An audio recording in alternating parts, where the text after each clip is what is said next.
어떤 사람이 백화점 사장의 초대를 받았습니다. 백화점 사장이 친구였나 봐요. 근데 백화점 사장이 친구에게 이렇게 말했습니다. 이 백화점 안에 있는 물건 중에서 어떤 것이든지 네가 원하는 거 딱 한 가지를 네가 가지고 갈 수 있다. 이렇게 말을 했어요. 이 친구는 설레이는 마음으로 백화점에 들어가서 수천 수만 가지 중에서 하나를 가지라고 하니까 너무 기쁜 마음으로 백화점을 돌았지만 나올 때는 구두약을 한 통 손에 들고 나왔다는 거예요. 너무 아쉽잖아요. 두 개 중에서 하나를 선택하라 그래도 너무 힘든데 수만 가지 중에서 하나를 선택하라 그러니까 뭘 가져야 될지를 결정을 못한 겁니다. 꼭 필요한 것과 필요하지는 않지만 값비싼 것 사이에서 갈팡직팡 방황했던 것이죠. 셰익스피어의 소설 햄릿에 나오는 주인공이 이렇게 말하잖아요. 죽느냐 사느냐 이것이 문제로다. 우리 어렸을 때 한동안 죽느냐 사느냐 이게 문제다. 이 말 굉장히 많이 하고 다녔어요. 이것이 쉽게 결정을 내리지 못하는 그런 인간의 모습을 보여주기 때문에 유행했던 말인데 선택 장애를 다른 말로 햄릿 증후군이다 이렇게 말을 한다고 합니다. 선택 장애는요 누구나 다 있는 거예요. 어떤 사람은 좀 심하고 어떤 사람은 좀 덜 심하지만 우리는 뭔가를 선택하는데 다 어려움을 느낍니다. 저는 누가 밥 사준다 그러면 너무 고맙게 가요. 그런데 뭐 먹을래요? 그러면 그때부터 막 머리가 복잡해져요. 그런 거 물어보지 말고 그냥 아무 데나 가자고. 저는 그렇게 말하죠. 뭘 먹느냐고 하는 것을 고른다고 하는 것이 너무 힘든 일이에요. 우리는 그런 면에서 보면은 매 순간 선택의 갈림길에 서 있다고 하는 것이죠. 로버트 프로스트라고 하는 시인이 이런 시를 써 있습니다. 제가 전부 다는 아니고 일부를 써놨는데요. 이렇게 되어 있어요. 노란 숲 속에 길이 두 갈래로 났었습니다. 나는 두 길을 다 가지는 못하는 것을 안타깝게 생각하면서 오랫동안 서서 한 길이 굽어 꺾여 내려간 데까지 바라다 볼 수 있는 데까지 멀리 바라다 보았습니다. 그리고 똑같이 아름다운 다른 길을 택했습니다. 훗날에 나는 어디선가 한숨을 쉬며 이야기할 것입니다. 숲속에 두 갈래길이 있었다고, 나는 사람이 적게 간 길을 택하였다고, 그리고 그것 때문에 모든 것이 달라졌다고. 지금 우리가 선택하는 오른쪽이냐 왼쪽이냐 하는 이 선택의 여지에 따라서 우리의 인생은 이렇게 가든지 저렇게 가든지 아마 폭 달라질 것이기 때문입니다. 우리의 순간의 선택이 평생을 좌우합니다. 전자제품 광고 문구 같으죠? 진짜로 맞는 말이에요. 공감이 되잖아요. 우리 인간들은 맨 처음에 에덴 동산에서 살았습니다. 너무 멋지잖아요. 주로 우리들은 이 복잡한 도시 생활을 하다가 휴가를 떠나면 산이든지 들이든지 바다든지 이런 데 가서 아름다운 경치를 보면서 신선한 공기를 마시면서 보내기를 원합니다. 에덴 동산은 특별히 다른 데로 휴가를 갈 필요가 없는 그런 곳이에요. 공기는 신선합니다. 나무에 열매나 채소가 가득합니다. 그곳은 누구도 누구를 미워하거나 해치지 않습니다. 무슨 일에 대한 스트레스도 하나도 없습니다. 하나님이 보시기에 너무 아름다운 이 에덴 동산을 하나님께서는 아담과 하와에게 맡겨주시고 너들 여기서 영원히 살아라 이렇게 말씀하셨죠. 아마도 별일이 없었다면 아담과 하와가 거기서 계속 살고 있을 것이고 우리들도 그 후손으로서 아마 거기서 살고 있지 않겠어요? 그렇죠? 그러면 너무 좋을 텐데 아담과 하와는 불행하게도 에덴 동산에서 추방을 당하고 말았습니다. 오늘은 그 얘기를 여러분과 함께 나누면서 어찌된 일인지, 뭐가 무엇이 문제였는지를 우리들은 좀 찾아보려고 합니다. 이 에덴 동산에서 우리들이 쫓겨나게 된 그 뒷면에는 사탄이 도사리고 있었습니다. 존 밀턴이라고 하는 영국의 훌륭한 시인은 신라권이라고 하는 아주 대단히 위대한 작품을 썼습니다. 여러분들 뭐 공부할 때 밀턴의 신라권이라는 책 있다더라 하는 얘기는 들어보셨잖아요. 저도 뭐 그거 알기는 하지만은 그 읽어본 적이 별로 없었어요. 뭐 저의 서재에도 그런 책이 없어서 보니까 그 책이 인터넷에 검색해 보니까 12권짜리랍니다. 아니 뭐 신라권에 대해서 할 말이 무지하게 많았던 모양이에요. 근데 이 신라권이라는 책의 내용을 어떤 것인지 제가 좀 찾아보니까 내용이 이런 것이더라고요. 사탄이 하나님 앞에 죄를 짓고 천국에서 추방을 당해서 지옥으로 떨어지게 됩니다. 그래서 사탄은 그 지옥으로 떨어지는 순간에 너무 수치스럽고 자존심 상하는 모멸감을 느꼈습니다. 그래서 하나님을 싫어하는 지옥에 있는 모든 다른 세력들을 규합해 가지고 하나님께 대항하기로 이제 결심을 하는 거예요. 그는 하나님의 보좌를 흔들면서 사울이라고 굳게 다짐을 합니다. 그리고 그 아무리 강한 힘이 자기를 가로막는다거나 아무리 대단한 사랑으로 사탄을 회유한다고 할지라도 이 사탄은 절대로 물러서지 않을 것이며 어떤 사랑도 자기의 불타는 이 복수심을 꺾을 수 없다고 선언합니다. 이 사탄의 이 단호함이 얼마나 강한지요. 그거를 읽으면서 섬뜩한 느낌이 오더라고요. 사탄은 지치지 않는 악에 대한 열정을 가지고 결코 타협하거나 물러서지 않겠다. 이렇게 다짐을 하는 거예요. 아무리 뭐 잘못했다고 해도 난 용서하지 않을 거야. 뭐. 절대로 난 물러서지 않을 거야. 나는 그를 반드시 해치고 말고 이런 마음이 누구의 마음인지 알겠더라고요. 그는 물러서지 않는 용맹과 불굴의 정신으로 싸우리라고 다짐합니다. 자신의 광채는 흐려졌을지라도 반드시 복수하리라는 굳은 결심과 그가 추방당할 때 자존심이 짓밟히고 그때 느꼈던 그 모멸감, 그때의 그 분노의 마음을 결코 누그러뜨리지 않고 끝까지 가져가기라고 굳게 결심하는 거예요. 무섭잖아요. 그런데 가장 섬뜩한 것은 뭐냐면요. 사탄은 하나님과 직접 대면하여 싸우지 않고 하나님이 가장 사랑하는 아담과 하와를 공격해서 아담과 하와가 죄를 짓게 하고 아담과 하와가 지옥에 가게 하는 그런 전략을 세웠다고 하는 거예요. 이것이 신라권에 나오는 초반부에 있는 서론격의 이야기입니다. 이런 사탄의 계획을 알고 계시는 하나님께서는 이제 아담과 하와에게 경고의 메시지를 주시죠. 동산 중앙에 있는 선악을 알게 하는 나무의 열매를 먹지 말아라.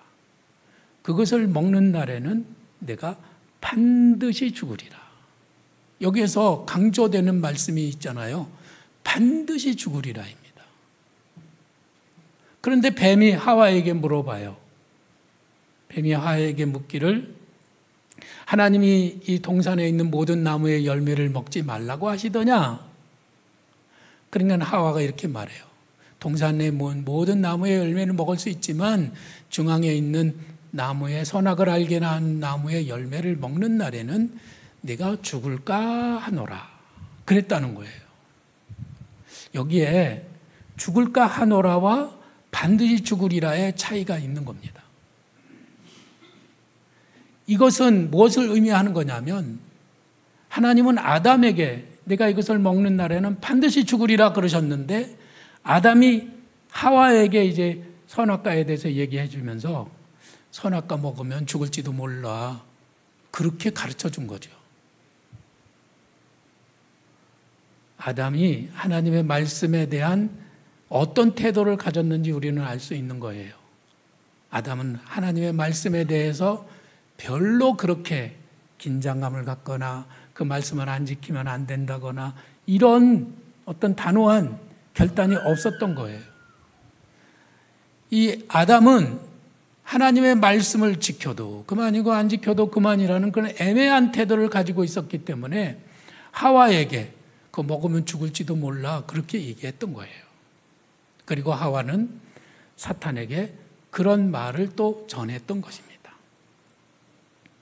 그러니까 사탄이 하와에게 이렇게 말하죠.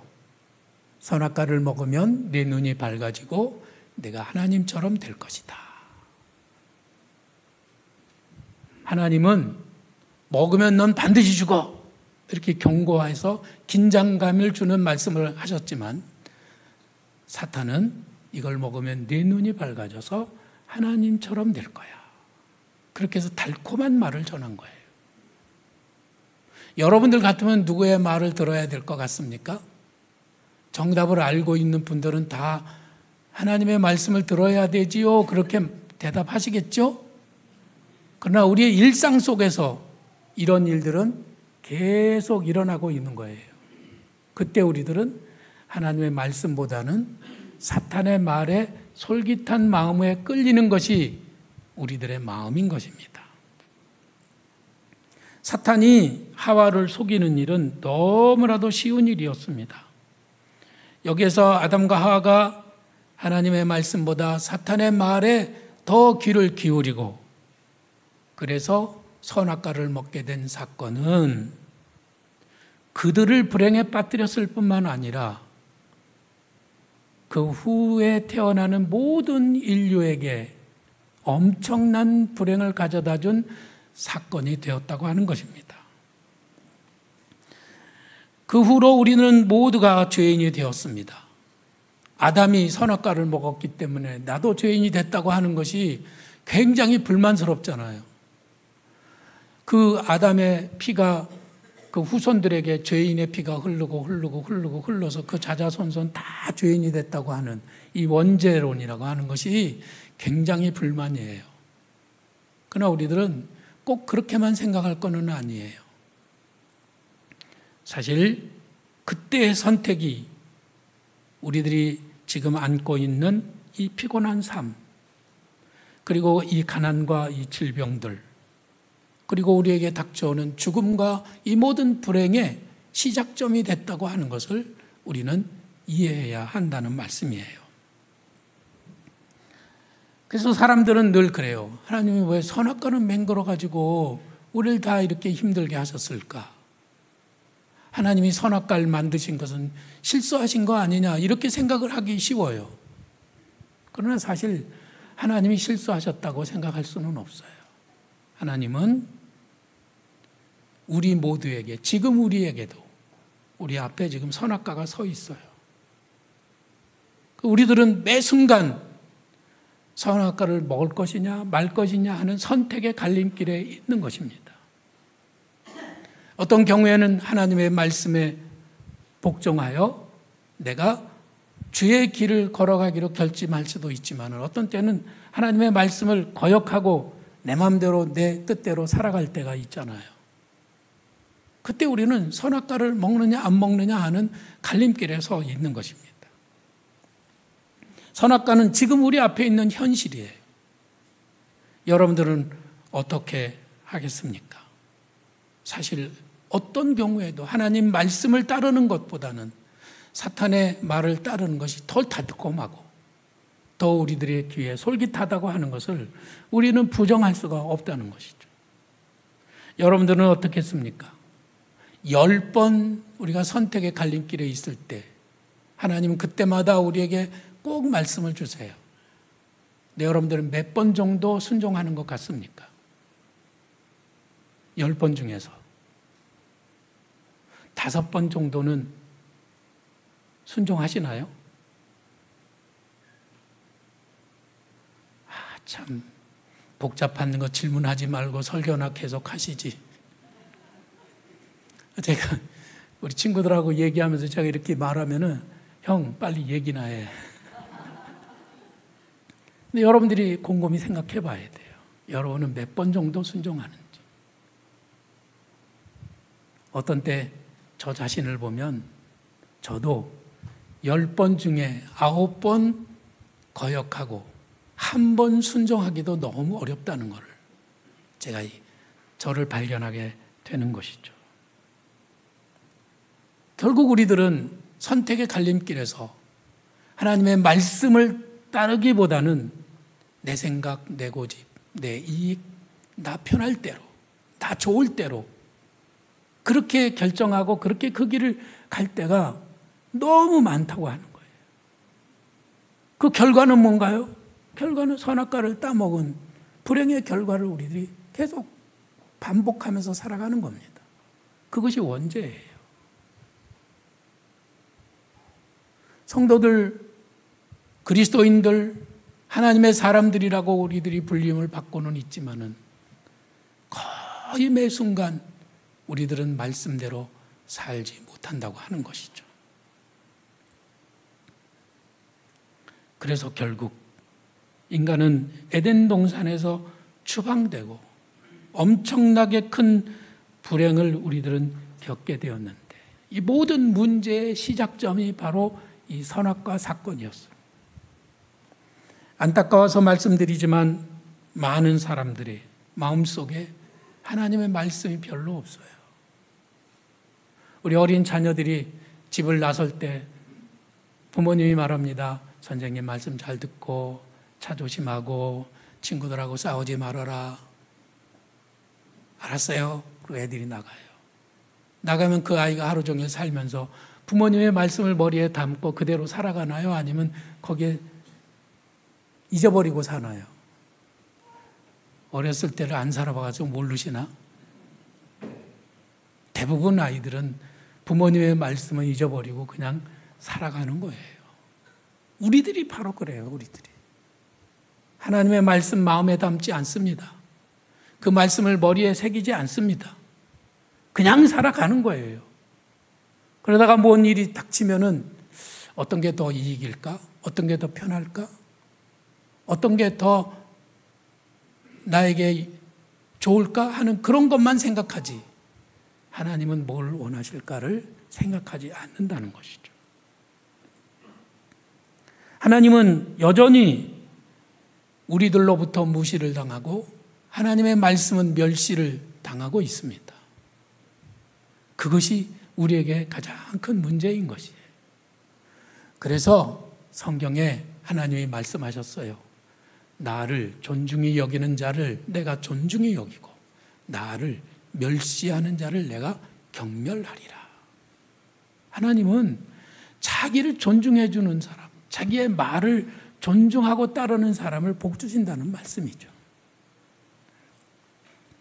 근데 저는 한 가지 궁금증을 갖게 돼요. 하나님이 에덴 동산을 만들고 거기에 아담과 하와를 살게 하시고 선악과를 거기에 두시면서 아담과 하와가 선악과를 따먹을 줄 알았을까요? 몰랐을까요? 아이고, 복잡한 질문 자꾸 하지 말고 설교나 하라고. 근데 이 하나님은요, 이 아담과 하와가 선악과를 따먹을 가능성이 충분히 있다는 걸 알았습니다. 하나님은 아담과 하와를 로봇으로 만들지 않았거든요. 로봇이라고 하는 존재는요, 시키는 대로 합니다. 시키는 대로. 시키지 않은 일은 아무것도 안 해요. 아무것도 안 시킬 때는 가만히 있는 게 로봇입니다. 그러나 인간은 로봇이 아니기 때문에 시키지 않은 일도 하고 또 아무것도 시키는 일이 없어도 지 날로 돌아다니고 지 하고 싶은 일을 하고 다니잖아요. 이 인간이거든요. 라디오를 듣는데 어느 방송에서 국회의원이 AI 로봇에 대해서 쭉 설명을 하면서 로봇이 요즘에 엄청 발달했다고 얘기를 하더라고요. 아주 좋아졌다고. 진행자가 뭐라고 물어보느냐면, 그러면 의원님은 로봇이 되기를 원하시나요? 사람이 되기를 원하시나요? 이렇게 물어보는 거예요. 여러분은 로봇이 되기를 원하십니까? 사람이 되기를 원하십니까?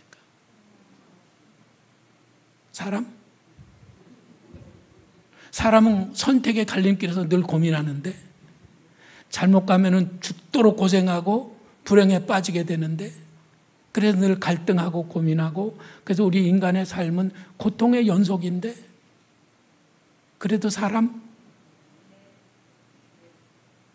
하나님은 내가 로봇을 만들 거냐 사람을 만들 거냐 하실 때 말 잘 듣는 로봇보다는 사람을 만드시기를 원하셨어요. 왜 그러셨을까요?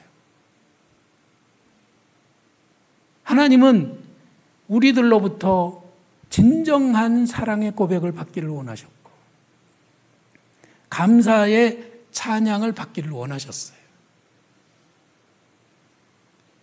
로봇에게 야, 너 이리 와서 나한테 뽀뽀해. 그러면 로봇은 뚜벅뚜벅 걸어와서 여기다 뽀뽀를 하겠죠? 근데 거기에는 아무 감정이 없어요. 그냥 시키는 대로 하는 거예요.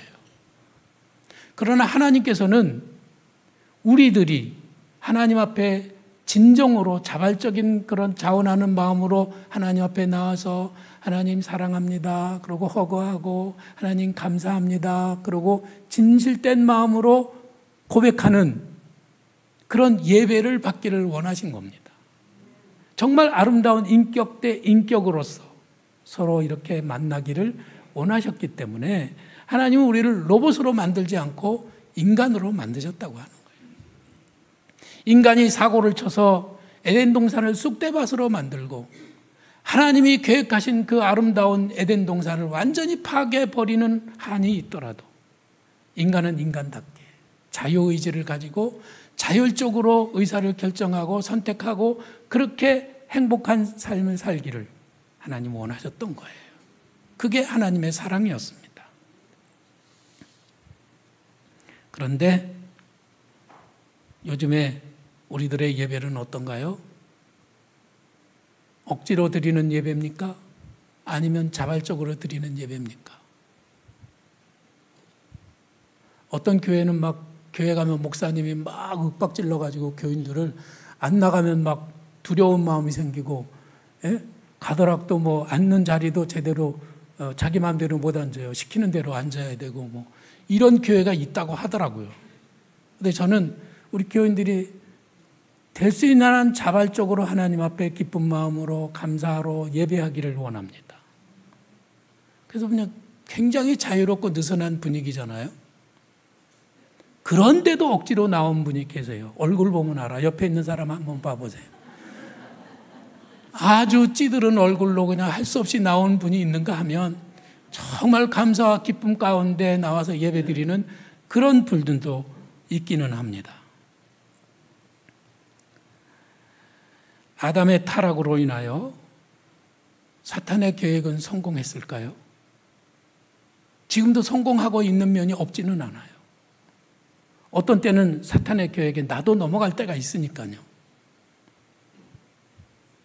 그러나 여러분, 하나님께서는 하나님의 외아들 예수 그리스도를 우리에게 보내주셔서 10번 중에 10번, 아니 100번 중에 100번을 우리가 불순종하고 하나님의 뜻에 따르지 못했다고 하더라도 예수 그리스도 그분이 하나님의 말씀에 절대 순종함으로 우리가 그분의 도우심을 얻을 수만 있다면 우리들은 구원을 받을 수가 있다고 하는 거예요. 예수님이 우리에게 오셔서 얘야, 수렁에 빠져있는 우리들에게 손을 내미시면서 내 손을 잡아라. 내가 너를 살려줄게. 그랬을 때 지금까지 100번 중에 한 번도 순종하지 않았어요.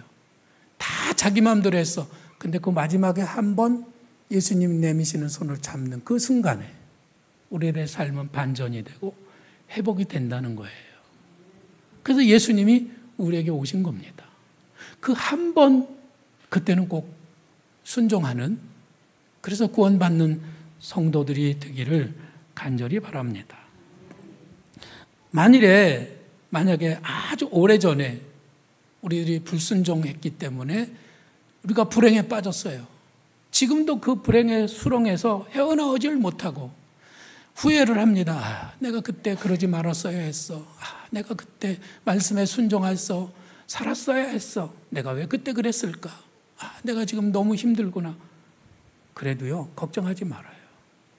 지금 한번 우리들이 주님이 내미시는 그 손을 붙잡기만 하면 우리의 삶은 다시 회복되고 반전될 수 있다고 하는 겁니다. 다시 고칠 수 있어요. 다시 우리들은 좋아질 수 있습니다. 우리들은 다시 에덴 동산에 들어갈 수 있다는 말씀이에요. 할렐루야. 그 은혜를 여러분들한테 지금 제가 펼쳐놓고 여러분들이 그 구원과 그 은혜와 그 복을 받기를 간절히 소망하는 것입니다. 베드로라고 하는 예수님의 제자가 있었죠. 그는 밤새도록 고기를 잡느라고 엄청나게 피곤했습니다.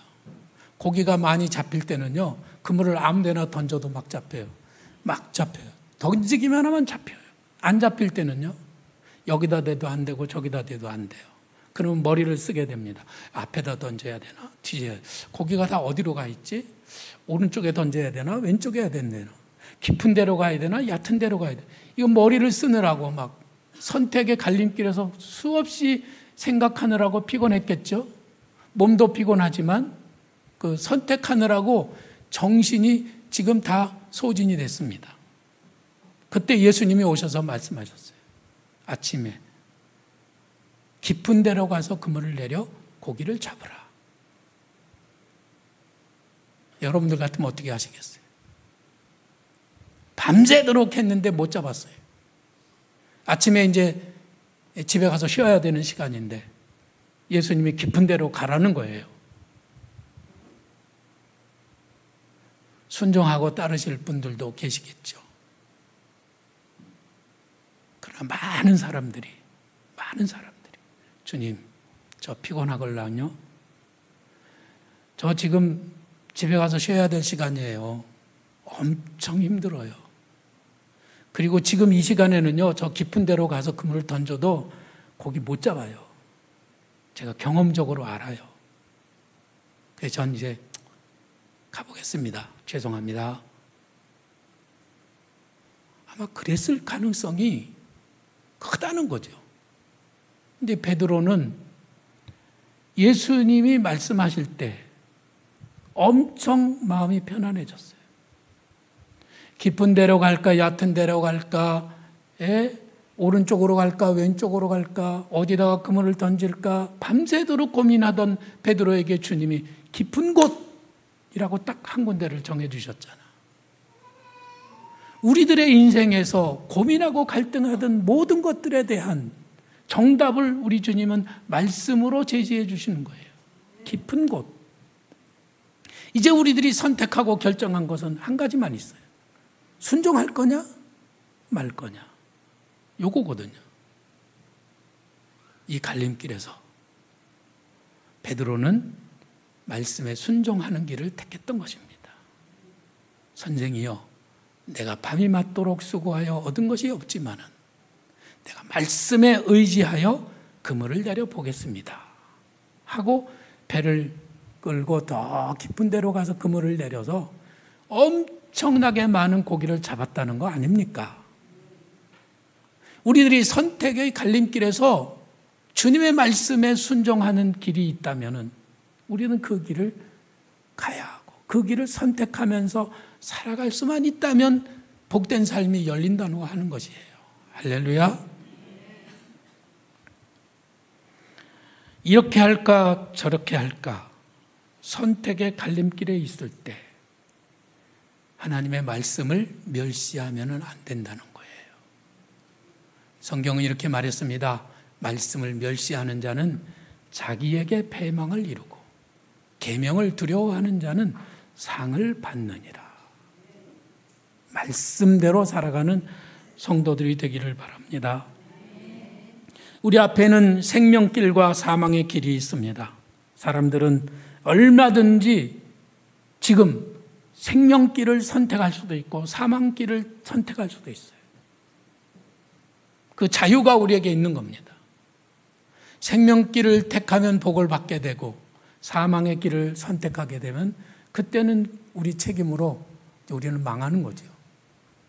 저는 여러분들이 생명의 길을 선택하기를 주님의 이름으로 간절히 부탁합니다. 그럼 우리들이 생명의 길을 선택하는 절대 기준이 어디 있을까요? 기준. 복된 인생을 살아가는 기준. 아담과 하와는 선택의 기준이 사탄에게 있었어요. 사탄의 말에 귀를 기울였다는 거예요. 우리들이 선택해야 될 기준은 하나님의 말씀인 거죠. 선택 장애를 가지고 방황하던 한 청년이 부흥회에 참석을 했습니다. 그리고 큰 은혜를 받았습니다. 그는 이제 그리스도 안에서 새로운 인생을 살아갈 소망을 마음에 품게 되었습니다. 하지만 새로운 인생에서 선택의 갈림길에 서면 내가 어디를 택하고 살아야 할지 아득했어요. 그래서 이른 아침 부흥 강사님을 찾아갔습니다.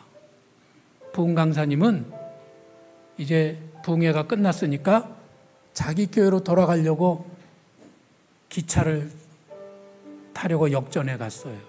그래서 이 청년도 역전에 갔는데 부흥 강사 목사님이 타고 있는 그 열차가 막 출발을 하는 참이었어요.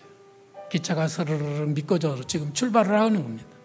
이 청년이 막 달려갔습니다. 목사님, 목사님 소리를 질렀어요. 그때 목사님이 얼굴을 창으로 내밀었습니다. 청년이 이렇게 말했습니다. 목사님, 제가 부흥해서 큰 은혜를 받았습니다. 근데 제가 앞으로는 어떻게 살아야 되나요? 저는 어떻게 살아야 됩니까? 그러니까 그 강사 목사님이 볼펜을 손에 들고 이렇게, 청년, 이 볼펜이 혼자서 설 수 있겠어? 아니요, 설 수 없습니다. 그렇지, 이 볼펜이 설 수 없지만 이 볼펜이 내 손에 붙잡혀서는 설 수 있는 거예요. 기차는 스르륵 밀려서 지금 저만큼 갔어요. 청년은 막 달려서 쫓아가고 있습니다. 부흥 강사님이 소리를 쳤어요. 청년, 인생을 살아가면서 꼭 말씀에 붙잡혀 살아야 하네. 청년, 꼭 이렇게 말씀에 붙잡혀 사십시오. 그러면서 그 목사님의 말씀과 함께 기차는 시야에서 사라졌습니다. 우리 함께 찬양하겠습니다.